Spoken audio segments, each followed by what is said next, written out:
Hey everybody, welcome to Kimmel's Irish Pub. Time for another movie review. Social Animals. I don't know, just popped up, got it. Alright, I think this is funny. A childless, single, broke stoner attempts to salvage her failing business and love life while falling in love for the first time with a married man. I thought it was funny. I was reading this and it's like a childless, single, broke stoner. And I'm like, oh, who is it? Who is he? And then it's like, tries to salvage her failing. So this is great. You know what I mean? Like, I'm kind of interested to see this one. IMDb has it at a 5.2. It stars Josh Radnor, How I Met Your Mother.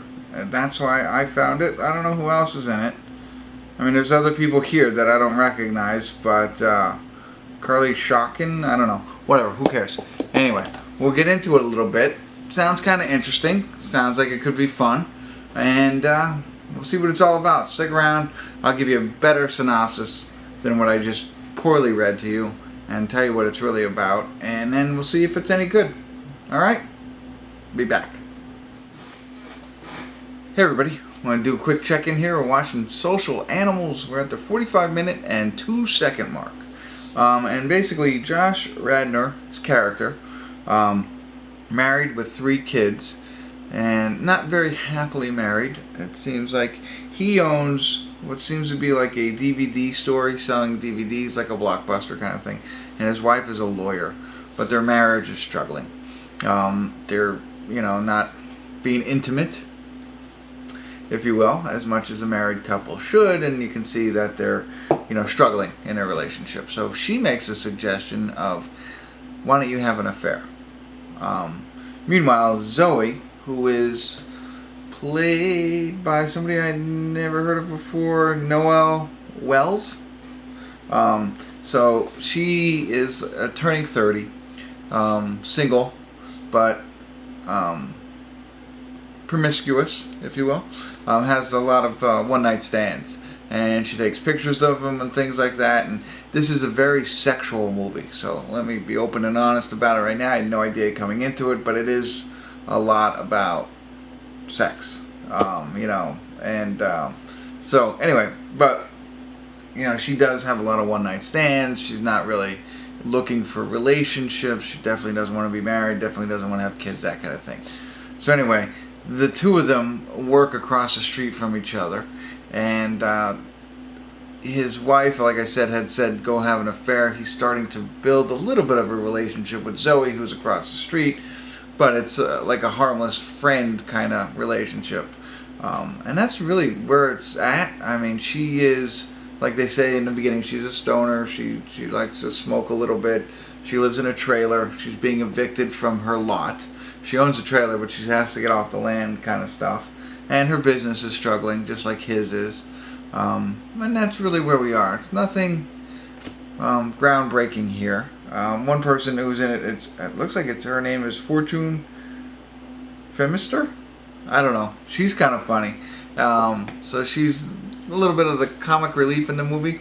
And it actually sounds like she's drunk the whole time. So, cracking me up. But that's where we are. His wife has now, spoiler alert, has already gone out and had an affair already. She's paying for it though. So she has some sort of escort service. And he's at home taking care of the kids. They're actually making him look like a really good father. And a really good husband. He's really in love with his wife, but she really doesn't have any interest in him. But yet he's talking to another girl. Nothing has happened so far, but I think that's where we're headed. I think they're married. Who knows? Maybe they'll fall in love. Maybe they won't. Who knows? Slow moving movie, but it's okay. So I'll get back into it a little bit more, and maybe something more interesting will happen, and I'll let you know. If not, see you at the credits, and I'll tell you my final thoughts. Hey everybody. We're at the credits of Social Animals. I almost forgot what we were watching. It's over. I mean, the good thing about it was only an hour and a half long. But it's essentially a movie about infidelity, failed marriages, and failed relationships. And That's really what it's about. So you got pretty much the whole synopsis, and that's it. I mean, a Fortune Femister. I don't know how to say her name. Fortune. She was a bright spot in this. She was funny. I liked her a lot in it. But it's about that Zoe, and she also reminded me. This is the first time I think I've seen her. Her name, her actual name, and this is Noël Wells. She reminds me of Zoe Deschanel a lot, and her name was Zoe in this. It's like pretty interesting. So, you know, she's struggling through life, and she hooks up with a married man, or finds a married man. He's struggling through his marriage. He finds Zoe, and you know, it's nothing you haven't seen before in those types of things. But they're encouraged to cheat on each other. And she goes, Josh Radnor's wife goes with a escort, and he goes with Zoe, kind of thing. And then, oh, what's going to happen? What's going to happen? So, you know, broken families, broken marriages, and it's not just them, it's everybody else. So there's other couples in this who are happily married, having kids, and then that's not going so well either. So, you know, the whole premise of this movie is kind of a, I don't know, sad, I think.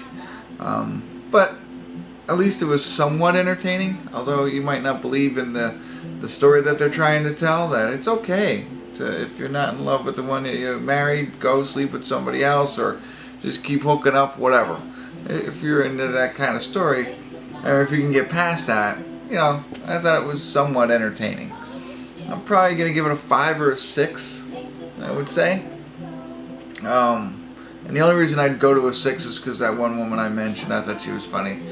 She had a couple of good one-liners, but other than that, that's about it. I don't know if I would encourage anybody to go see this. But, I mean, all in all, for the movie aspect of it, 5 probably. Because it wasn't poorly made or anything like that. It's just not a very good concept or a very good story to tell people. But Josh Radnor's in it. I do kind of like him.